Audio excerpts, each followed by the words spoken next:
नमस्कार विद्यार्थी मित्रों, हिंदी प्रथम गौण। अभी तक हम पाठ्य पुस्तक या पाठ्यक्रम में नहीं गए हैं। ये केवल और केवल जनरल चर्चा है। एक सामान्य आपको पता होना चाहिए कि साहित्य क्या है, उस पर हमने हिंदी साहित्य क्या है उस पर वीडियो प्रस्तुत किए। हिंदी साहित्य के स्वरूप पर वीडियो जो है आपके सामने प्रस्तुत किए। हिंदी साहित्य प्रकार हमने समझाया, जिसमें गद्य और पद्य के प्रकार आपको बताए। गत वीडियो में हमने हिंदी साहित्य के इतिहास पर प्रकाश डाला और ये इसलिए आपके सामने प्रस्तुत किया कि आपको विदित हो कि हिंदी साहित्य के इतिहास में से आधुनिक काल का साहित्य आप पढ़ रहे हैं, क्योंकि आप सेमेस्टर 3 में यानी कि सेकेंड ईयर में जब आएंगे तब भक्ति काल का साहित्य पढ़ेंगे। तो उस वक्त आपके मन में प्रश्न उपस्थित जरूर होगा कि पहले आधुनिक काल का हमने साहित्य पढ़ा, फिर भक्ति काल क्यों? तो वो अलग बात है। भक्ति काल का साहित्य आप पढ़े, आधुनिक काल का साहित्य पढ़े, उससे पूर्व आपके सामने हिंदी साहित्य का इतिहास जो है वो एक प्रकार की उसकी माहिती जो है आपको होनी चाहिए।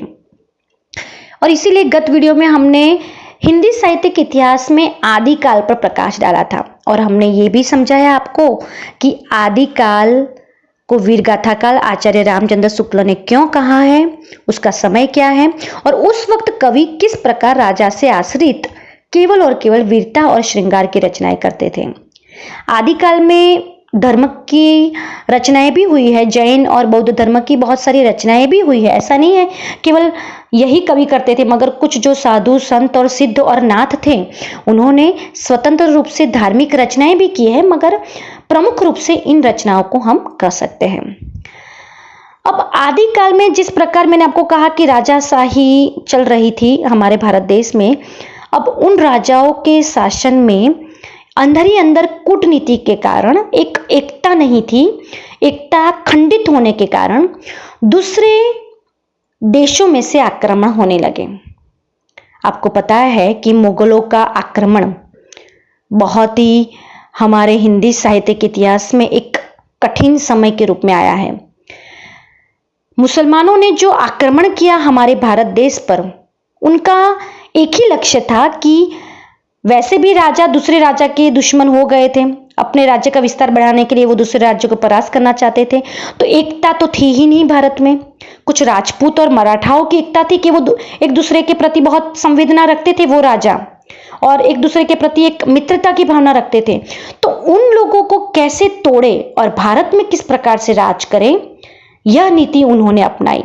और मुसलमानों ने फिर भारत पर आक्रमण करके, जैसे मोहम्मद घुरी के बारे में आपने सुना ही है कि किस प्रकार पृथ्वीराज जो चौहान है उनको उन्होंने तो 17 बार उसको माफ कर दिया और फिर 18वीं बार वो पूरी योजना तो जान गया था। 17 बार वो वापस गया था भारत से, इसलिए 18वीं बार जो है वो उसने पृथ्वीराज चौहान को हरा दिया।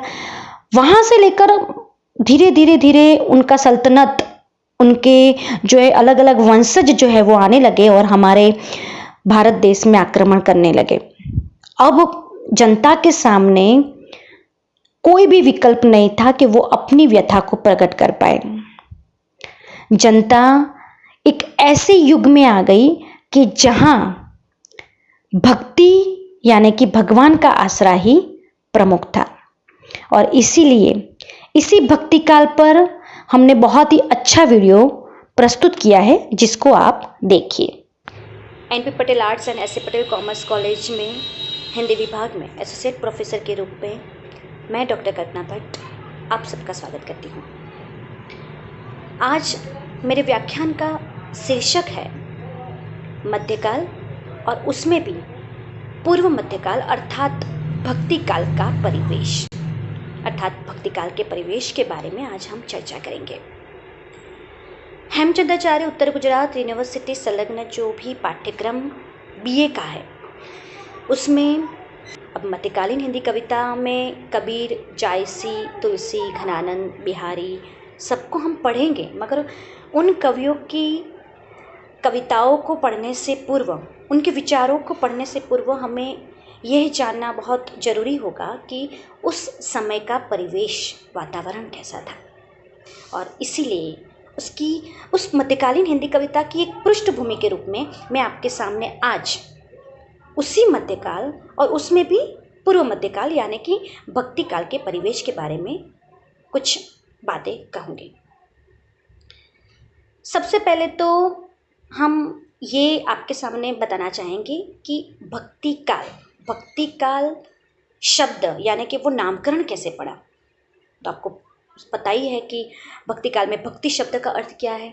भज धातु से और उसमें 3 प्रत्यय लगाने से भक्ति शब्द बना है। व्याकरणिक दृष्टि से भक्ति का अर्थ अलग अलग होना निकलता है, मगर शांडिल्य भक्ति सूत्र और नारद भक्ति सूत्र में जो व्याख्या दी गई है उसमें हम कह सकते हैं कि भक्ति का अर्थ है ईश्वर की अनुकंपा, ईश्वर की कृपा, ईश्वर के प्रति प्रेम और ईश्वर के प्रति एक श्रद्धा का भाव, एक रागात्मक संबंध। और इसी भक्ति की धारा जो काल में बही और उसी कारण उस काल को भक्ति काल कहा गया।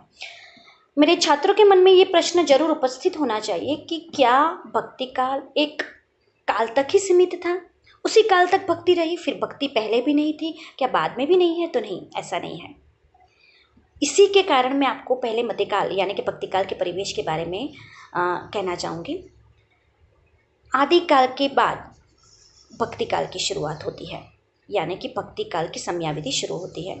सर्वप्रथम मैं आपको बता दूं कि मैंने आपको बता ही दिया है सबसे पहले प्रथम सत्र द्वितीय सत्र में कि हिंदी साहित्य का इतिहास किन कालों में बटा है। फिर से मैं पुनरावर्तित करती हूँ आपके सामने कि हिंदी साहित्य का इतिहास 4 कालों में बटा हुआ है: आदिकाल, भक्तिकाल, रीतिकाल और आधुनिक काल। भक्तिकाल और रीतिकाल को कुछ इतिहासकारों ने, आलोचकों ने, विद्वानों ने मध्यकाल के रूप में उसको परिभाषित किया है। यानी कि दोनों को एक काल गिने तो 3 काल, आदिकाल, मध्यकाल और रीतिकाल, इस प्रकार से हम गिन सकते हैं। आचार्य रामचंद्र शुक्ल, डॉक्टर राम कुमार वर्मा, आचार्य हजारी प्रसाद द्विवेदी, मिश्र बंधु, जॉर्ज ग्रेसन, इन सबके इतिहास के काल विभाजन और नामकरण को हम सर्वमान्य रखकर और एक इतिहास की हम योजना करें अथवा तो उस इतिहास के बारे में समझें तो हमारा हिंदी साहित्य का इतिहास ऐतिहासिक पृष्ठभूमि पर 4 कालों में बटा है: आदिकाल, भक्तिकाल, रीतिकाल और आधुनिक काल। आदिकाल का समय विक्रम संवत 1050 से 1375 तक है। भक्तिकाल का समय 1375 विक्रम संवत से 1700 तक है। रीतिकाल का समय विक्रम संवत 1700 से 1900 तक है और आधुनिक काल का समय 1900 से आज तक। अब भक्तिकाल जो है वो आदिकाल के बाद का काल है। 1375 से 1700 तक का समय भक्तिकाल का माना जाता है। ये बात बहुत ही सच है कि किसी भी निश्चित समय में किसी काल का उद्भव होना और उसका अंत होना ये मानने की बात नहीं है। हम मान नहीं सकेंगे, वो ये शक्य भी नहीं है। मगर फिर भी एक आवरण, जब उस वक्त भक्ति का आवरण जो रचा गया था और वो आवरण धीरे धीरे जैसे लुप्त होता गया, उस हिसाब से उसका उदय और अंत माना जाता है। और ये उदय और अंत, भक्तिकाल का उदय और भक्तिकाल का धीरे धीरे धीरे धीरे विकास और उसके अंत की बात जब हम करते हैं तब आता है उसका परिवेश, उस युग की परिस्थितियाँ, उस युग का वातावरण। आदिकाल यानी कि वीरगाथा काल, जो आचार्य रामचंद्र शुक्ल ने आदिकाल को वीरगाथा काल कहा है, उस वीरगाथा काल के बाद राजनीतिक परिस्थितियाँ, सामाजिक परिस्थितियाँ, आर्थिक परिस्थितियाँ और सांस्कृतिक परिस्थितियाँ ऐसी हुई कि जिसके कारण हमारा पूरा भारत देश एक नवीन विचारधारा में, एक नवीन क्रांति के रूप में हमारे सामने आ गया। साहित्य का स्वरूप इस तरह से बदला, पूरे भारत देश में भक्ति की धारा इस प्रकार से बही कि हिंदी साहित्य का यह भक्ति काल स्वर्ण काल बन गया। और इसी स्वर्ण काल के कारण हमारे हिंदी साहित्य के इतिहास में वह एक महत्वपूर्ण काल के रूप में, महत्वपूर्ण साहित्य के रूप में हमारे सामने आता है। तो उस परिवेश में ये जानना बहुत जरूरी है कि ऐसी कौन सी परिस्थितियाँ थी कि जिसके कारण पूरा भारत देश उस वक्त भक्तिमय वातावरण में गूंज उठा था, एक प्रकार का भक्ति आंदोलन बन पड़ा था। तो सबसे पहले हम जाएंगे उस परिवेश में, राजनैतिक परिस्थिति उस काल की, हमारे भारत देश में राजनीतिक परिस्थिति।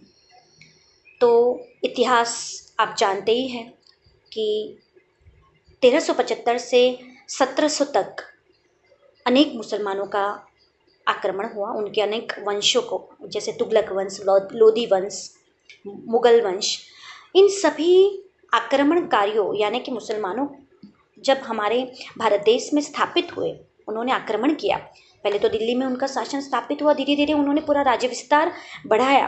तब उनका एक उद्देश्य जरूर था, अपनी धर्म भावना का प्रचार प्रसार करना, पूरे भारत देश में इस्लाम धर्म की स्थापना करना, एकेश्वरवाद की स्थापना करना, ये भी उनका उद्देश्य था। अब कुछ राजा थे वो सहिष्णु भी रहे और कुछ जो थे कट्टर भी रहे। अहमद शाह की कट्टर था और महमूद गजनवी की लूटपाट से हम सब विदित है। कुछ अकबर जैसे और कुछ राजा जो है वो सहिष्णु भी थे। मगर हम उनमें न जाकर उन राजनीतिक परिस्थिति की ओर ध्यान दें तो जनता की क्या हालत थी। मुस्लिम शासकों की स्थापना के बाद उनकी एक महत्वाकांक्षा जो थी कि हमारा धर्म पूरी जनता स्वीकार करे, उसमें जनता बहुत पीड़ित हो गई थी। धर्म परिवर्तन करने पर बाध्य किया जाता था। यदि धर्म परिवर्तन न करे तो उनको बहुत सारी सजाएं और कर के जैसे बहुत सारे दंड भुगतान किए जाते थे। हमारी प्रजा जो थी वो बहुत ही अपने धर्म के प्रति बहुत ही सजग थी, फिर भी आर्थिक परिस्थिति निम्न होने के कारण या डर के कारण उनको धर्म परिवर्तन कहीं कहीं करना पड़ता था। जो नहीं करती थी उनकी हालत बहुत ही बुरी होती थी। स्त्रियों की हालत भी बहुत बुरी थी। यहाँ तक हमारे भारत देश में बहुत प्रतिशत यानी ज़्यादा प्रतिशत जब मुसलमानों का ही आधिपत्य आ गया, तब जनता अपने धर्म को लेकर, अपने खुद के अस्तित्व को लेकर असुरक्षितता महसूस करने लगी। और तब जाके हमारे संत और सूफी कवियों ने, जैसे कहते हैं ना कि अवतारी पुरुष का जन्म होता है धर्म का जो है धर्म को आगे बढ़ाने के लिए, अधर्म का नाश करने के लिए, भगवान के साथ साथ भक्तों का भी अवतार होता है जो भक्ति काल में दिखाई देता है। सूफी और संत कवियों ने इस अराजकता को दूर करने की कोशिश की। वो शासकों के सामने तो कुछ नहीं कर पाते थे, मगर कम से कम हमारी जनता जो अंधकार में डूबी हुई थी, निराशा में डूबी हुई थी, उनके सामने बस एक ही बात रह गई थी कि या तो धर्म परिवर्तन करो या तो फिर उन शासकों के सामने उन अत्याचारों को सहन करो या जीवित रहो।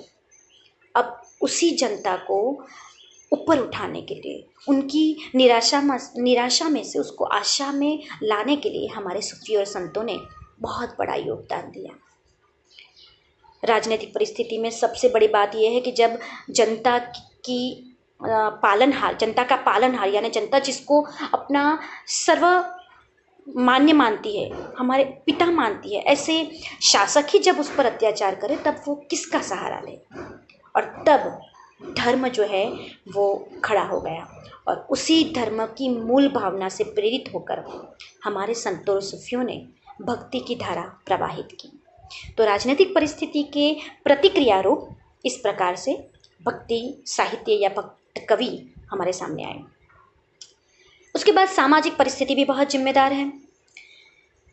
हमारे उसी वक्त भारत देश में ऐसा नहीं था कि मुसलमानों का आक्रमण था तो हिंदू मुसलमान जाति ही एक दूसरे से बैर करती थी और एक दूसरे से ईर्ष्यावश और कलह रूप जो था वो पूरा वातावरण उत्पन्न करती थी। ऐसा नहीं था। मुसलमानों के आक्रमण के कारण हिंदू मुस्लिम के बीच जो पहले एकता थी उसके बाद पूरी एकता टूट गई थी और एक दूसरे के प्रति बहुत ही क्रोध और ईर्ष्या पनप रहा था। मगर फिर भी हिंदू जाति में भी अंदर ही अंदर बहुत सारे भेदभाव पनप रहे थे।